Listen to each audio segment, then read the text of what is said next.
యువజన పార్టీ ఆయన ప్రొటెస్ట్ చేస్తుంది దేనికి? క్రాంతి కుమార్ సార్ గారు కాలేజీలో డ్రెస్సులు అమ్ముతున్నారంట. ఇప్పుడు 4 రోజులు అయినాక చెడ్డి బనీళ్ళు కూడా అమ్ముతారేమో. అందరూ హ్యాంగింగ్ చనిపోవడం. క్లియర్ గా చెప్తుంది, నా పిల్లగానికి ఆన్సర్ షీటు కట్టనీకి రాదు, మా ఇంట్లో బర్రెలు ఉన్నాయి అవి కట్టనీకి రాదు, గట్లాంటిది ఉరితాడు ఏడికని కట్టుకుంటాడు.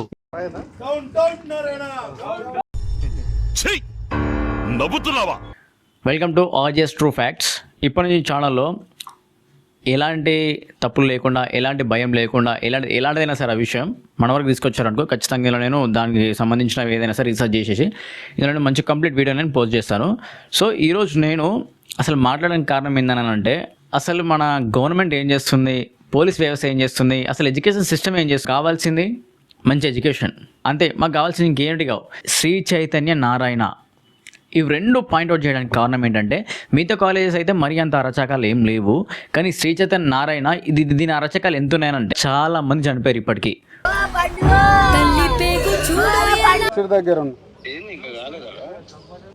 కళ్ళ ముందు బిడ్డ ప్రాణం పోతుంటే ఏ తల్లన్న తట్టుకోగలదా? సినిమా హీరో మహేష్ బాబు కూడా పనికిరాడమ్మా, మా బాబు అంతా అందంగా ఉంటాడు. పిల్లల్ని చదివించడానికి పంపిస్తే చచ్చిపోవడం ఏంటండి? యాజమాన్యం నాకు జాయిన్ చేసేటప్పుడు ఎంత చిలక పలుకులు చెప్పారు. గారికి అసలు ఏం అవసరం క్రాంతి కుమార్ సార్కి? అతను విద్యార్థుల గురించి ప్రొటెస్ట్ చేస్తుంటే ఈ పోలీస్ సార్ మా బుక్లలో రాయండి ఏందనంటే, సోషల్లో 6th క్లాస్ నుంచి 10th క్లాస్ వరకు ఏం రాయనంటే, పోలీస్ వ్యవస్థ అయిన స్టూడెంట్స్కి, సామాన్య ప్రజలకు కాకుండా పొలిటీషియన్స్కి, కాలేజ్కి పెద్ద పెద్ద బడా బాబు సర్వీస్ చేస్తామని రాపేయండి. మా సోషల్ క్లాస్లో ఏముంటుందనంటే, పోలీసులు 100 డయల్ చేశారనుకో మీ సమస్యలు అయితే ఉన్నాయో ఖచ్చితంగా పరిష్కరిస్తారని చెప్పేసి అందులో ఉంటుంది. తీసేయండి సార్, అది కంప్లీట్గా తీసేయండి. పోలీస్ వ్యవస్థ స్టూడెంట్స్ ప్రొటెస్ట్ చేస్తే ఖచ్చితంగా కొట్టి తిట్టి పంపిస్తారు. టీసీ కోసం అని చెప్పేసి వెళ్తే ఒక పోలీస్ వచ్చేసి స్టూడెంట్ మీద అసలు చేయాల్సిన అవసరం మీకేం?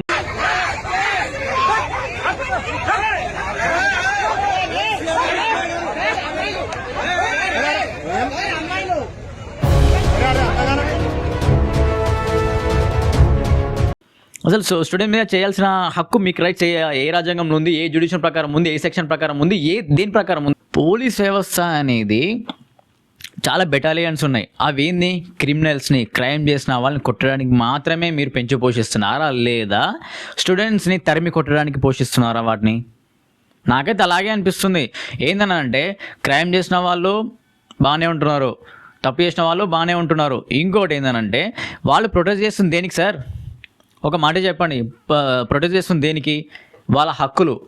కాలేజ్లో తినకపోయినా శ్రీ చైతన్య నారాయణ కాలేజీలో క్యాంటీన్ ఫీజు 30,000 కట్టాలంట, తినకపోయినా. అది ఎంతవరకే కరెక్ట్? సరే అది వదిలేయండి, కాలేజ్లోనే డ్రెస్సులు, బుక్స్ అన్నీ అమ్ముతున్నారు. అది ఎంతవరకు న్యాయం? అది ఎంతవరకు ధర్మం? సరే అదొకటి సరే అమ్మారే అనుకో, ఒక్కొక్కటి బుక్స్ మొత్తం కొనడానికి 7,000 కాస్ట్ అవుతుంది, 7,000. డ్రెస్లకి 3,000. సార్ బయట అయితే ఇంతకన్నా చాలా తక్కువ అవుతుంది. శ్రీ చైతన్య నారాయణ వేరే స్టేట్లో ఉన్న టాప్ ర్యాంక్ ఎవరైతే ఉంటారో వాళ్ళు మళ్ళీ మన హైదరాబాద్లో ఉన్న శ్రీ చైతన్య నారాయణ కాలేజ్ ఏదైతే బ్రాంచెస్ ఉన్నాయో 2021, 22, 23 బ్యాచెస్ ఏదైతే ఉన్నాయో మళ్ళీ అది 2026లో మొత్తం టాప్ ర్యాంక్ అని చెప్పి ఇందులో వేసేస్తారు. న్యూస్ పేపర్లో ర్యాంక్ 1 ఒకటి ముఖం అట్లనే ఉంటుంది, ర్యాంక్ 3వ ముఖం అట్లనే ఉంటుంది. ఇంత సోయి లేకుండా వేస్తారు మీరు యాడ్లు. ఇప్పుడు మనం అందరం క్వశ్చన్ చేయకపోతే ఇది ఇంకా దారుణంగా మారే ప్రసక్తి ఉంటుంది. ప్రెజర్ కుక్కర్ లాంటి కాలేజెస్ ఇవి ఏవైతే ఉన్నాయో చాలా దారుణమైనటువంటి కాలేజెస్. నేను మీకు స్క్రీన్ మీద నేను చూపిస్తాను. 2024 నుంచి 26 వరకు చూపెడతా ఎంతమంది స్టూడెంట్స్ చనిపోయారో. సరే ఓకే, అందరూ హ్యాంగింగ్ చనిపోవడం. క్లియర్ గా చెప్తుంది, నా పిల్లగానికి ఆన్సర్ షీటు కట్టనీకి రాదు, మా ఇంట్లో బర్రెలు ఉన్నాయి అవి కట్టనీకి రాదు, గట్లాంటిది ఉరితాడు ఏడికని కట్టుకుంటాడు. ఈ గడిచిన 24 రోజులలో 3 చావులు సూసైడ్ బై హ్యాంగింగ్. అసలు ఏంది? వీటిలో ఏ ప్రొసీజర్ ఉండదు, ఏం ఫాలో గారు. ఒక ఇంటర్ విద్యార్థి ఫస్ట్ ఇయర్లో 498 మార్కులు వచ్చినాయి. ఆయనకి చనిపోవాల్సిన అవసరం ఏముంది? అది ఏమనంటే కాలేజ్ యాజమాన్యాలు ఏం చేస్తాయి? ఊరేసుకొని చచ్చిపోవడం అని చెప్పేస్తాయి. అసలు ఊరేసుకోవాల్సిన అవసరం ఆ చిన్న పిల్లాడికి ఏంది? అసలు అంత ప్రెజర్ తట్టుకోవడం. అసలు మీరు ఎలా ఉందనంటే, ఒక 4 గోడల మధ్య స్టూడెంట్ పెడతారు అంతే. ఇక వానికి మార్నింగ్ నుంచి ఈవినింగ్ వరకు ఒకటే చెప్పి చేసి అదే చదివి అసలు బ్రెయిన్ ఉంటుందా? క్యాంటీన్ 30,000 కట్టాలి. ఇప్పుడు చాలామంది ఫైనాన్షియల్ పొజిషన్ చాలా లో ఉంటుంది, అలాంటి వాళ్ళు క్యాంటీన్ ఫీజు కట్టుకోవాలా? ఇంకోటి ఏంటంటే ఆ 30,000 సరే పెడుతున్నారు అనుకో, క్యాంటీన్ ఫుడ్ ఏమన్నా బాగుంటుందని అంటే అది బాగుండదు. అసలు నాకు అర్థం కాదు. చాలామంది పేరెంట్స్ కష్టపడి, కొంతమంది సాఫ్ట్వేర్ జాబర్స్ ఉంటారు, కొంతమంది గవర్నమెంట్ ఎంప్లాయీస్ ఉంటారు, చాలామంది అంటే డిఫరెంట్ ఫ్యాక్టర్స్ ఉంటారు. సో అందరూ ఒకటే ఫ్యాక్టర్ కాదు. కొంతమంది అయితే కూలి పనికి పోయి నా కొడుకు మంచి చదువుకోవాలి, నా బిడ్డ మంచి చదువుకోవాలి అని చెప్పి మీ కాలేజీలో వేస్తే వాళ్ళ కష్టం, చెమటొచ్చిన కష్టం అది మీకు. ఇంకో విషయం ఏంటంటే దీనిపైన ప్రొటెస్ట్ చేస్తుండే స్టూడెంట్స్ ప్రొటెస్ట్ చేస్తుంటే జస్ట్ పోలీసులు రావాలి, స్టూడెంట్ తరిమి కొట్టాలి, అయిపోయి. అంటే ఇక తప్పు చేస్తున్న వాళ్ళకేమో మంచిగా లోపలేసి మంచిగా ఏసీ రూమ్లో మంచిగా ఉంటారు. సార్ ఇప్పుడు ఇండియన్ ఏ సెక్షన్ల ప్రకారం మాకు మాట్లాడే హక్కు లేదు, ఏ సెక్షన్ల ప్రకారం అయితే మేము ప్రొటెక్ట్ చేసే హక్కు లేదు. సార్ మేము ఏదేదో మర్డర్లు క్లైమ్ చేసి మేము రాలేదు. ఒక స్టూడెంట్ హెల్త్ బాగాలేదనుకో, డైరెక్ట్ కాలేజ్ వాళ్ళు ఎవరికి ఇంప్లిమెంట్ చేయరు. ఫస్ట్ ఎవరికి ఇంప్లిమెంట్ చేయాలి? పేరెంట్స్కి ఇంప్లిమెంట్ చేయాలి. పేరెంట్స్కి ఉండదు, ఎవరికి ఉండదు. డైరెక్ట్ ఆ స్టూడెంట్ చనిపోయిన విషయం కూడా తెలియదు. స్టూడెంట్ చనిపోయి హ్యాంగ్ చేసుకున్నా, లేకపోతే ఏదైనా హెల్త్ ప్రాబ్లం వల్ల ఏదైనా చనిపోయినా అనుకో, డైరెక్ట్ అది అక్కడ ఉండదు. డైరెక్ట్ ఎక్కడికి? గాంధీ హాస్పిటల్కి వెళ్తుంది. గాంధీ హాస్పిటల్కి వెళ్ళిన తర్వాత మొత్తం పోస్ట్ మార్టం అయిపోయిన తర్వాత పేరెంట్స్కి కాల్ వెళ్తుంది. రాత్రిపూట డెత్ అయితే గాంధీ కానీ ఉస్మానియా కానీ పోస్ట్ మార్టం చేసేసి 11:30 వరకు బాడీ హ్యాండ్ ఓవర్ చేసేస్తారు. అంత క్విక్గా ఉంటారు. రాత్రి డెత్ అయ్యి బాడీ పోస్ట్ మార్టంకి ఉస్మానియా హాస్పిటల్కి వచ్చింది. అక్కడ ఎప్పుడు హ్యాండ్ ఓవర్ చేసారు తెలుసా? సాయంత్రము 5:15 వాళ్ళ పేరెంట్స్కి పోస్ట్ మార్టం అయిపోయిన తర్వాత డెడ్ బాడీ హ్యాండ్ ఓవర్ చేసారు. వాళ్ళ మదర్కి అయితే సాయంత్రం పోస్ట్ మార్టం చేసే ముందు డెడ్ బాడీని చూపించారు. జస్ట్ 4:30కి ఏమో అది. తల్లికి అసలు ఆ లాస్ట్ కొడుకుని చచ్చిపోయిన తర్వాత చక్కగా చూసుకుందామంటే కూడా ఆపర్చునిటీ లేకుండా చేసారు. అంతకంటే ముందు పోలీసులు వెళ్తారు, తక్కువ వెళ్ళిపోతారు, అది ఇది అని చెప్పి మొత్తం పోస్ట్ మార్టం అంతా అయిపోయిన తర్వాత పోలీసు ఇన్వాల్వ్మెంట్ ఉంటుంది ఖచ్చితంగా. అంతా అయిపోయిన తర్వాత ఫోన్ చేస్తారు.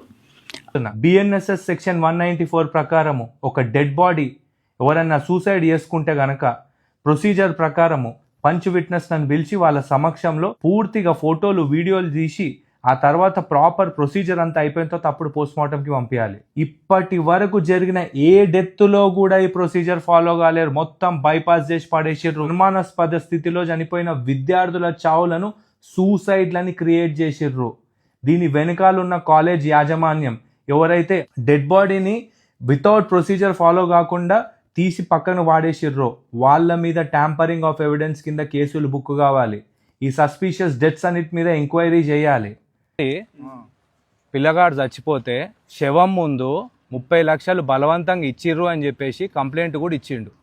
మీ పోలీసు వాళ్ళ మీదనే. మీ పోలీసు వాళ్ళే 4 కూర్చొని శవం ముందు చెక్కులు తీసుకొని సంతకం పెట్టు అని చెప్పేసి సంతకం పెట్టు. నాకు అర్థం కావట్లేదు, ఎడ్యుకేషన్ సిస్టమ్ అనేది బిజినెస్గా మారుతుందా, లేకపోతే స్టూడెంట్స్ నాలెడ్జ్ పెంచుకొని మంచిగా జాబ్లలో సెలెక్ట్ అయిపోయి దేశాన్ని ఉద్ధరిద్దామని చెప్పేసి దేశ పౌరులుగా ఇదవుదామని చెప్పేసి వస్తున్నారా, లేకపోతే శ్రీచైతన్య నారాయణ కాలేజీలకి చచ్చిపోదామని వస్తున్నా? నాకు అదే అర్థం కావట్లేదు. ఈ వీడియోలు చూపిస్తున్నాం, కొన్ని క్లిప్స్ వస్తున్నా చూడండి. ఆయన ప్రొటెస్ట్ చేస్తుంటే ఆయన ఎలా కొడుతుంది? అసలు శ్రీచైతన్య కాలేజీలో ఉండేవాళ్ళు టీచర్స్ రౌడీలా లేకపోతే టీచర్సా?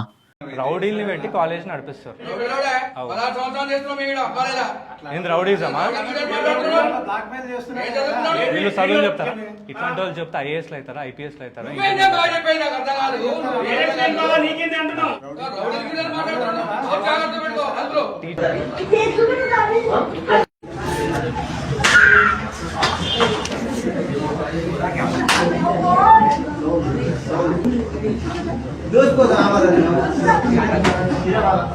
నాకైతే టీచర్స్ అని అనిపించట్లేదు, అలా అయితే రౌడీలేనా అని అనిపిస్తుంది. నేను అసలు చూసినప్పుడల్లా నాకు అసలు మన ఎడ్యుకేషన్ సిస్టమ్ అనేది ఎంత దిగజారిపోయింది. ఇంకో దారుణమైన విషయం ఏంటంటే ఫీజెస్ 1,50,000. అసలు ఫీజులేనా? 1,50,000 ఫీజులేనా అవి? 1,50,000 నుంచి 2 లక్షల వరకు. బైపీసీ వాళ్ళైతే 2 lakhs కట్టాలి, 1.5 lakh. ఎంపీసీ వాళ్ళకి ఎక్సెట్రా. 2 లక్షలు పెట్టినంత వర్త్ ఉందా? ఏంటి రుద్దడమా? ప్రెజర్ కుక్కర్ వేసి మేపడమా?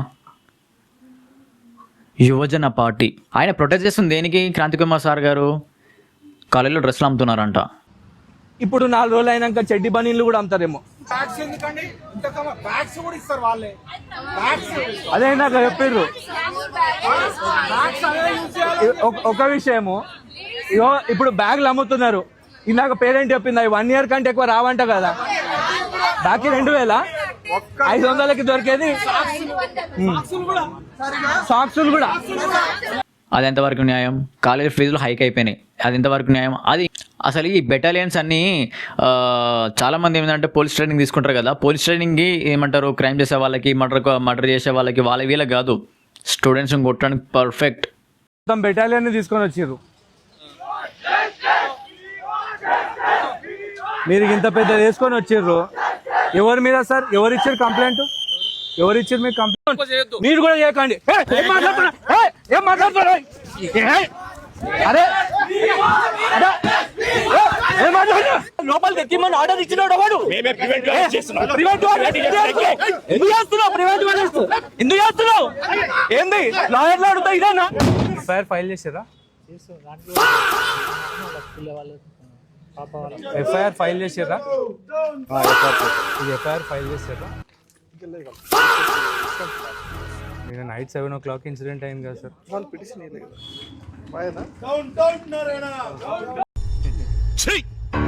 నవ్వుతున్నావా?